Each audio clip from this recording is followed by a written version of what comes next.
Hey guys, just wanted to do a quick showcase of my hotel room. It's really a really quick one. It was literally 3 a.m. in the morning, don't even ask.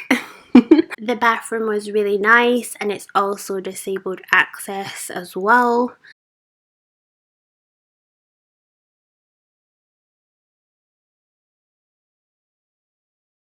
Man, take the picture, then put the phone down. Do your picture, then put it down. Do your picture, then put it down. You're in the front row.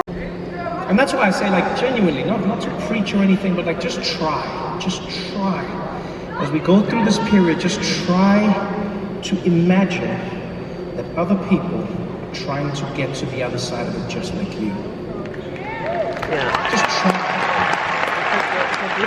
It's not easy, don't get me wrong. Like, it's something that I'm working on for myself as well. I'm working on, like, not hating everybody who has a differing opinion to me on COVID because they didn't read the same facts that it's so hard because you feel like they're working against you. You feel like they're screwing you up. You feel like they're trying to destroy you. But it's like we're just trying to survive.